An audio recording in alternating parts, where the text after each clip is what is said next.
Recording supposed to be okay now. All right. So this is my second time trying to record because the position of the camera before it was a mess and I was trying to fix it, but it did not look that professional. So this is a book that I'm writing for. It will be published this year on October the 31st on Halloween. And if I were you, I would pick it up because it's the only time that I will ever write a novel of that sort. It's a macabre, gruesome thing.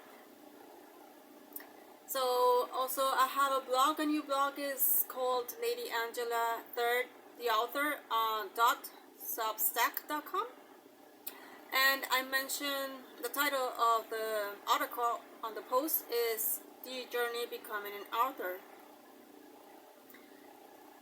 So I will tell you the story as I wrote it, and I have to fix the grammar because I understand that it's something that since I wrote it at dawn, actually late at night, actually dawn. I'm not using Grammarly either anymore because it likes to change the copyright of my written material, and I hate doing that. Just don't. I mean, if it's too wordy, so what? That's the way that I wrote it. It's my style. And if you hear also in the background this dog barking, she's my niece. Her name is Eugenia. Baby, come here, baby. And she's gonna be crying here near us because she's missing my mother that she went to church and award. Okay, let's just get over with it. Okay, so the first time that I wrote ever a short story was in 1986 when I was 13 years old with my siblings. We were staying at my grandparents' house back at Teramo. It's a region of Abruzzo. One day the four of us were bored. We had a vast, in-depth imagination. We should have been creating lots of theatrical plays instead, but we were not in that field. But now that I think about it, we should have been there. We played with Barbies. Therefore, our Barbies had a cemetery, the hospital, the Olympics, they played volleyball and tennis. Oh, and the Civil War. But we were short of creating a movie. And because we didn't have the equipment, we didn't have a camcorder. Otherwise, that would have been brilliant. I would have seldom cherished that film, and by now it would have been airing all over the place on YouTube, honestly. And when we did the movie scene, we used two cassette recorders. In one there was the discotheque, where our dolls danced, including the children, ironically, because kids needed to be in it. Because we understood why. Now that I think about it, if I were to rewrite that book as from zero, that it never existed, I would not include children. But thinking about our toys, our shoes were the children to begin with. Even the Barbies, whatever. We just used even our feet. We introduced the socks. Anything that moved, that we were able to move. I mean, it's not like it was visual. We could have lied or just using one shoe, and that would have been the kid. That's it. But no, we wanted to include everyone. Everyone has to be involved. All the toys, even my little cousins, Barbies. Then whenever on the weekends they would come and stay with us, and with our grandmother, because we were on vacation. And then she would leave us her toys, even her refrigerator, which it would cool down. It was actually cooling. You couldn't connect it, or it ran out of battery or something. I think it was under battery. But it cooled. The refrigerator, it will cool down even a can of soda, to tell you the truth. So we used her dolls too, and we got rid of them too. So, baby, es un chichi, déjalo.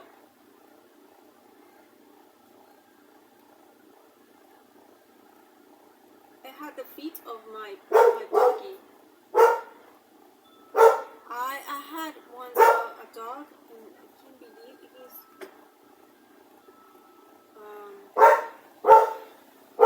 think anyone is. You know what? We have a camera, but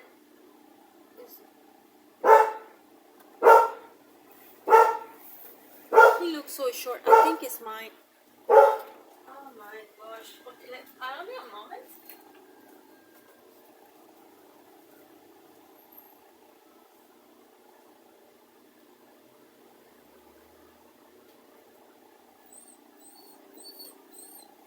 I also need to put in some Downy in the laundry. But I know those. I think he's my little boy.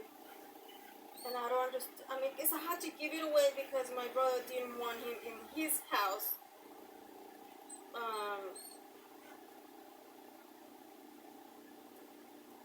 What is he outside? I mean,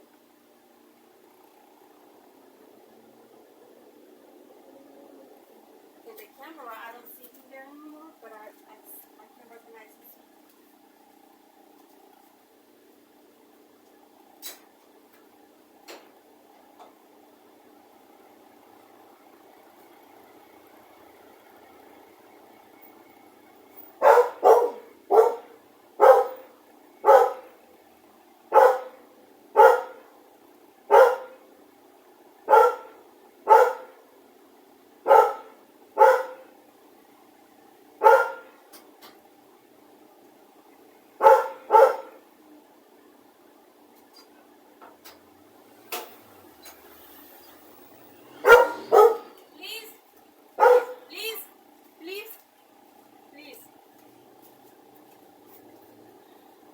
And I left and she's barking. Don't do that. There's no need to. Oh boy. And that's the reason why I vlog much, because she doesn't. The only time that I can do it is on a Sunday, basically. And so this novel will publish the 31st of October 2024. Waiting a long time because of the gruesome, bloody movie scenes. I have also included A Nightmare I Once Had and thought it would be incredible to include it in it. This is the only book ever written by me that is written so shockingly creepy. And so the story was filmed in a train. One was a discotheque and the other one was the toilet. There's nobody there. I'm watching the camera. The main character was a clown. The victims were all our shoes, dolls, Barbies. The weapon was always a red brick and a knife. And I am tempted, not quite certain, if I will go buy this actual mock as a paperback, and for hardcover it will be the cassette, because it's common sense, right? I mean, the subtitle will be then, at an abandoned property, 2 cassette recorders were used by 4 kids in 1986. And I mean, it leaves you like hanging, and then I could put like a bloody hand here. Or something of that sort. Or over here just to, I don't know, something of that sort. Bear in mind that we were in our 14, 13, 10, and 4-year-old writing this short story. We didn't know any better. And although for the majority of people, this short film story can be depicted as a gruesome story and very cruel. But back then, for our eyes, since our shoes, feet, and even dolls were the victims being murdered, we had a blast of laughters. In between bloopers, there were like bloopers in between, because even when the shoe or the foot was dead, it kept screaming still as it was being stabbed. But it was, I mean, that's why there were bloopers. And the youngest one, the 7-year-old, she knew that it was all the movies that we used to see, to watch, were fake. All the blood, all the worms coming from the roof, they were all fake.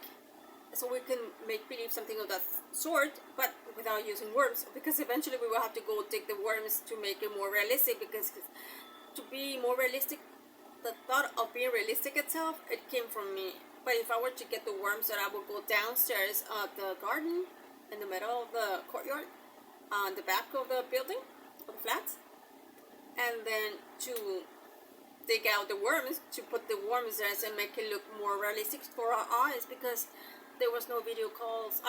No video calls, because there was no camcorders. So we didn't have the actual cam.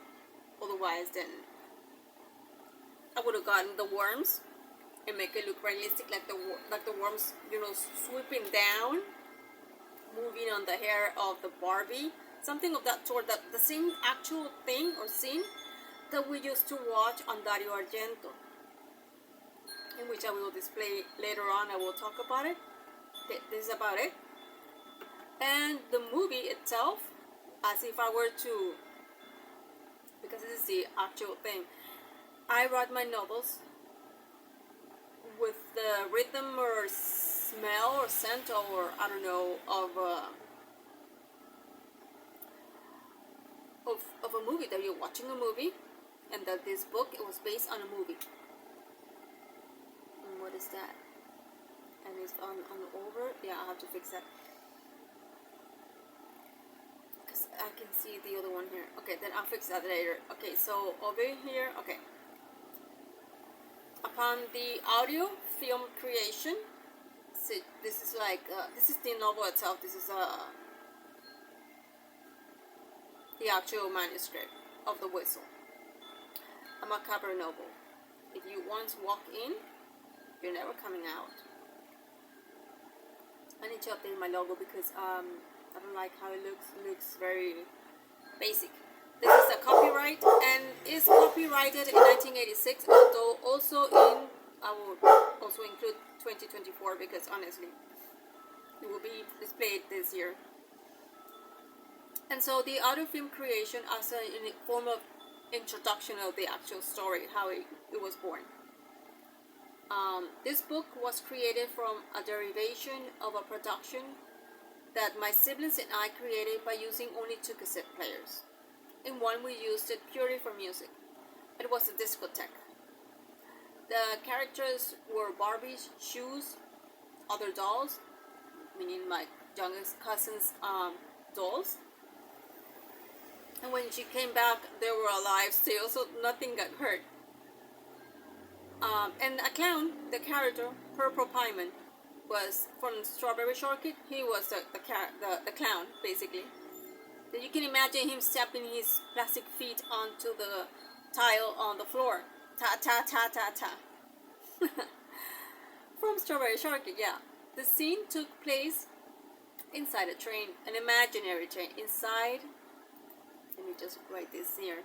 An imaginary train. The idea was to make an audio film to recreate the audio sound of the killing. The idea came from my imagination and from an Italian movie we watched on TV. I thought back then that we could recreate a masterpiece. So I told my 3 siblings that I wanted to do that. Since no one would see our mistakes, the train scenes, who made the voices or the characters, not even supervise us or tell us that we made a mistake and so on, we had lots of laughter and fun recording the audio film. Up to this day, I still have that particular cassette, but I don't have anymore a cassette player. I will have to more, but I don't have a cassette player. Because if I were to play it, you can hear it, you know.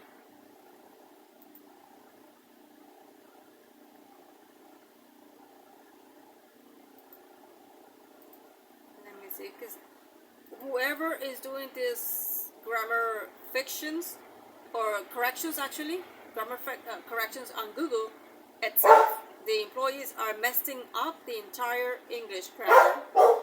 So I have to let them know, no, what you want me to do. Like for instance, I told my 3 siblings that what I wanted to do. I want to do that. Okay, so it's correct. Okay, no problem. the out of film. Up to this day, I still have, okay. But back then, the cassette player was a green apple color from my youngest sister, and the other cassette player was from my eldest sister. It was a color, it was in color black, a Sony. I don't remember what was my sister's, my youngest, what was the brand of it, but it was Italian. And this one's as the actual cassette player, because you can pull the handle from here and, you know, carry around. It was exactly like this one.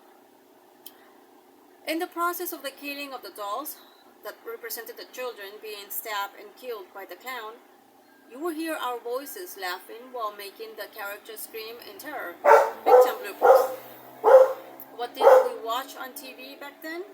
Well, there was no age restriction in Italian television in 1986.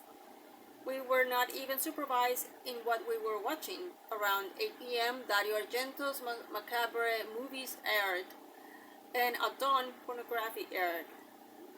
We did not have much to choose from, aside from cartoons from Japan. One cartoon was entitled Gigi la Trottola, a short guy who loved to play soccer, but he would gain his strength from his girlfriend's underwears, who, when her undies would wave like a flag in the air, he would see them while playing soccer to gain the strength. To gain strength. Not sure if he got turned on, but he won that game. So, The Whistle. The introduction of this book. Let me put it this way. The introduction of this book. And let me put it like that too. Alright. Of this book. For the actual book. That's why it's the cassette, right? So underneath it says like the 31st of October, The Whistle. And I don't mention the year because I mentioned it over here. So it's 6 p.m. to midnight. At an abandoned property, 2 cassette recorders were used by 4 kids in 1986. Introduction of this book. The Whistle is a thrilling tale following executive Leslie Morgan as she embarked on a new chapter in her life by working at a mysterious corporate office located inside an eerie mansion, formerly the office, but in the past was an orphanage. That's how I played with it. I included the dream that I had onto the past, and I made it look like an orphanage. It was not an orphanage in 1986. But since I wanted to include the house, the eerie house, I'm like, alright. Because in my dream, I was walking and walking and walking. And it seems that whenever I wanted to reach the door or the gate of the house, it was like it was moving back, like, you know, it was like the house itself, it was being stretched. And it felt like it would never reach, I would never reach the gate. So that part is, it was taken from an angle. So the lens of the camera, they point or they film the angle of the house as I am the one walking. And like if I have a camera, the length of the camera on my forehead. And you can see the angle that I walk and walk and walk, and it was cloudy to begin with. It was like if I was suddenly from a sunny day to a gray sky. That creepy. And the more I walked, the more I wanted to reach the gate, I couldn't. And there was a reason why. Once you get into the story, you understand what the hell was going on actually. So from day one, from episode 1, season 1 to episode 1, all the way through it is all thrill. There's no such thing as I'm gonna come down. No, it's all like that. I just wanted to make it all transition like all the way and not boring, you know. So located in a mansion, for me, the office, but at the past orphanage. Okay, the house holds chilling secrets that unravel as Leslie and her colleagues experience strange occurrences after dark. As they unravel the dark history of the mansion, they realize that their lives may be in danger. And I understand that this one is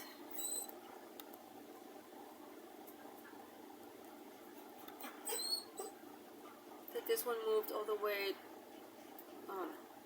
It pulled back because I fixed the chapter here. I think it was an introduction that I fixed. Let me see. I think it's 16.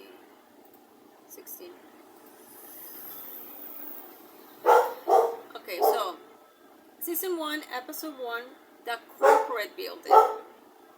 Executive Leslie Morgan had always been ambitious, constantly seeking out new challenges and opportunities to further her career.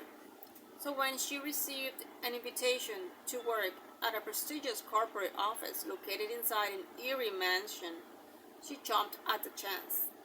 Little did she know that this decision would completely change the course of her life. The mansion, which had once been an orphanage, was shrouded in mystery and whispers of the past. As Leslie entered the imposing building for the first time, she couldn't shake the feeling that something was off.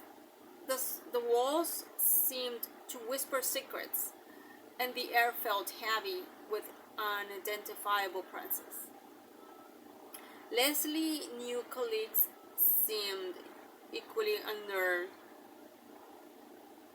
by the mansion, but they were all determined to make the best of their new work environment. As they settled into their roles, strange occurrences began to happen after dark. Footsteps echoed through empty hallways, doors cracked open on their own, and a mysterious whistling sound could be heard drifting through the mansion's halls. Hallways, actually, because that's was the thing, the hallways.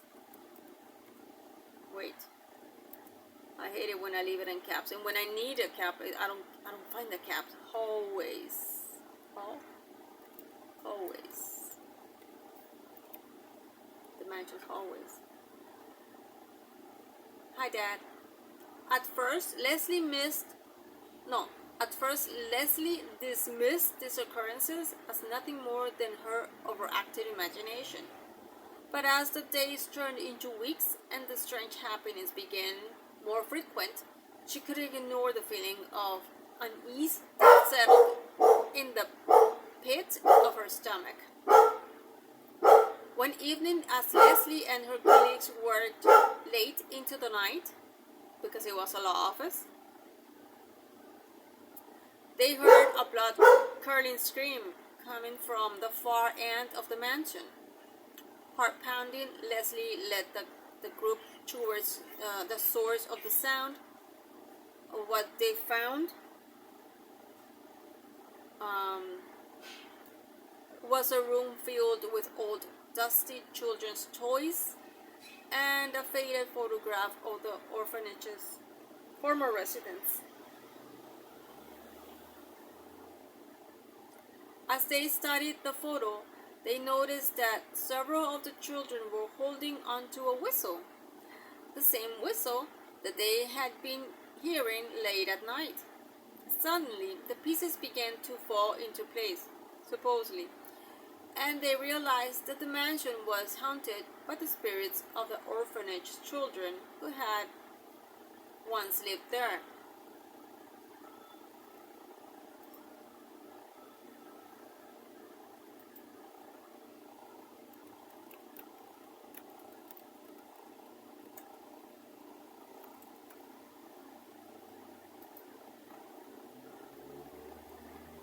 And as they delved deeper into the history of the mansion, they uncovered a dark and twisted tale of abuse and neglect. The whistle had belonged to a young boy named Tommy, who had been forced to endure unimaginable horrors at the hands of the orphanage cruel matron. I don't know what that noise anyways. I don't see anything on the camera. So continue with the story. Determined to put the spirits of the children to rest, Leslie and her colleagues embark on a dangerous journey to uncover the truth behind the orphanage's dark past. But as they delve deeper into the mysteries of the mansion, they begin to realize that their own lives were in great danger. As they race against time to unravel the chilling secrets of the mansion, they found themselves at the mercy of vengeful spirits who would stop at nothing to ensure that their story remained buried forever. In the end, Leslie and her colleagues were forced to confront their deepest fears and darkest secrets in order to survive the night. And as the night light of the dawn broke over the horizon, they knew that they had uncovered a truth that had far more terrifying than they could have ever imagined. The whistle still echoes through the halls of the mansion, a haunting reminder of the darkness, the truth that lurks within its walls. And as Leslie and her colleagues left the mansion behind, they knew that they would never truly escape the horrors that they had witnessed. And as Leslie Morgan looked back on her time at the mysterious corporate office inside the eerie mansion, she knew that she had embarked on a new chapter in her life that would never and forever change her perception of the world around her. Now, well, the other chapter went all the way down. Bear with me. The recording. I'm not quite sure because, oh yeah. So this is like me walking. This is the dream that I had, that I was walking, and it's like the lens of the camera were on my forehead. You know, like a something, and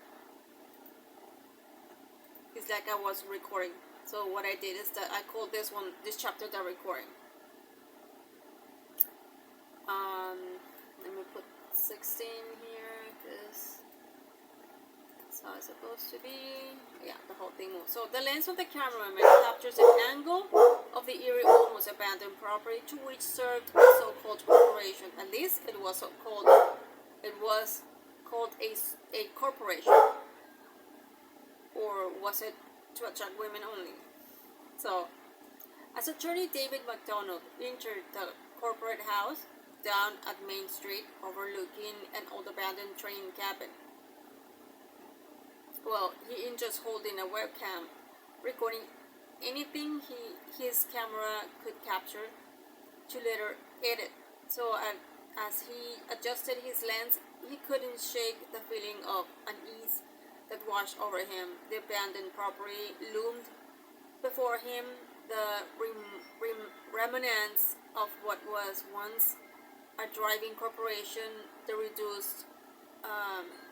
now reduced to a decrepit shell of its former self.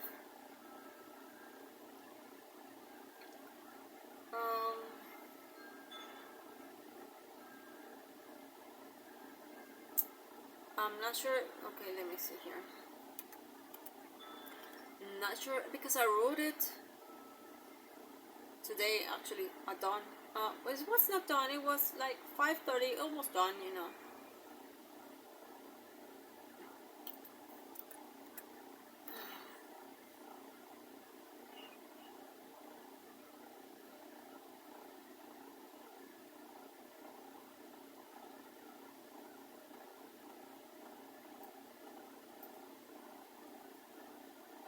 No, wait a minute. Because as I am touching it, I know that whenever I update something at the top, moves things underneath. But I don't know if this is the one. This is from another character because I'm not quite. There's one bald guy that I remember in the dream, but I don't know. I'm just gonna go by the bald guy, or title itself is June. So Heather Osborne. I had always been intrigued by the old mansion that stood at the outskirts of town.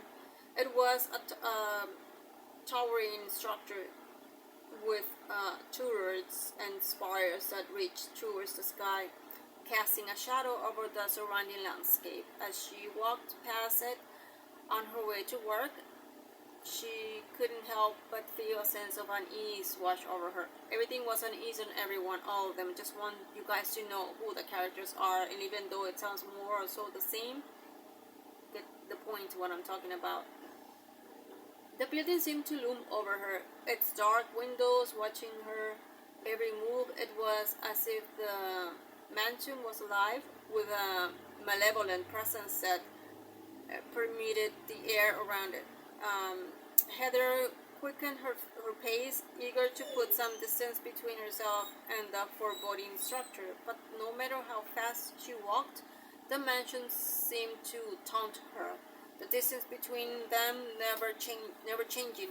It was as if the building was playing a cruel trick on her, drawing her in with its spirit charm. As Heather finally reached the front gates of the mansion, wait, it was like if the property was stretching itself. No, wait, the caps. I hate these caps. It was like the property was stretching itself, like saying,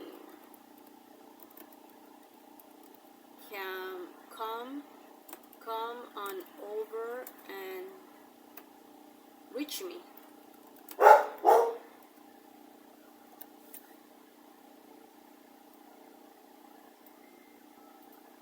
As Heather finally reached the front gates of the mansion, she hesitated. Should she go inside and explore further, or should she listen to the warning bells ringing in her head? Curiosity got the better of her, and she pushed open the gates, the rusty hinges creaking in protest.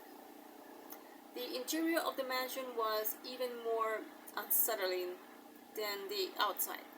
The air was thick with dust and the faint scent of decay. The walls were lined with portraits of stern-faced men and women. Their eyes seemed to follow Heather as she made her way through the dimly lit halls. Suddenly, a chill ran down her spine as she heard a soft whisper in her ear. "Leave this place before it's too late." The voice urged, sending shivers down her spine. And up to this point on my end, my arms are shivering.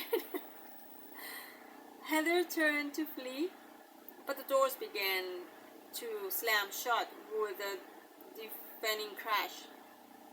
Panic set in as she realized she was trapped in the mansion at the mercy of whatever malevolent force resided within its walls. And the Carousel of Doom. I'm not quite sure if let me see.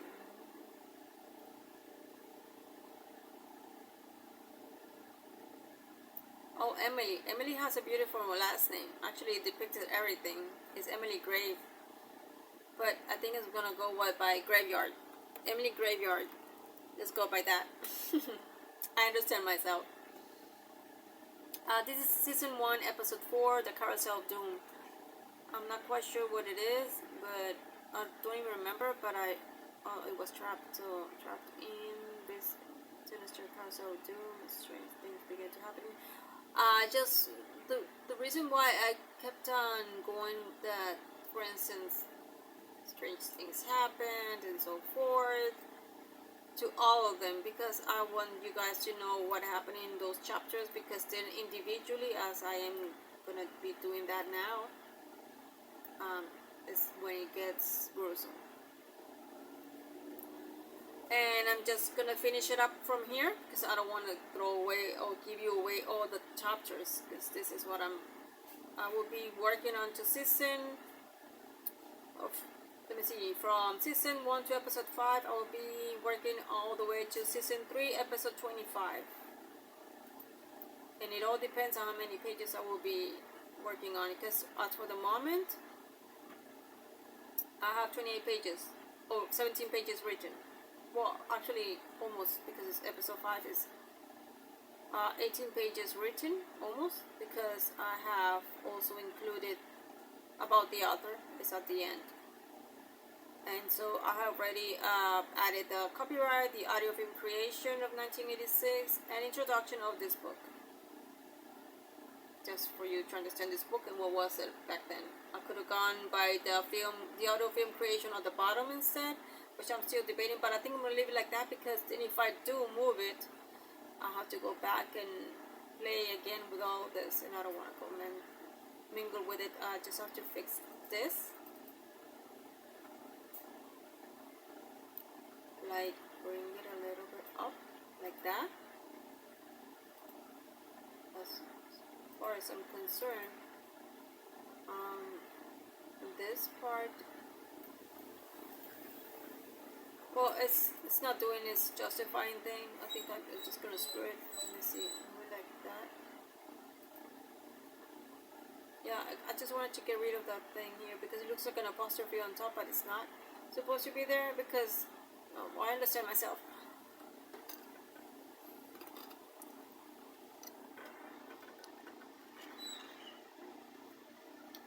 So I'm eating my favorite ones, and I'm just gonna leave it up to here. And these are coffee holis on El Salvador, and these are delicious. So I'm gonna leave it up to here, and once I have moved forward into the story, then I will come back. So next Sunday I will be recording again, and hopefully next Sunday this book will be over. I don't have to be working, and this one will be published. Not published, but about to be released on the 31st of October. So see you next time, and have a lovely day, and welcome 1st of September. I love you. Bye bye.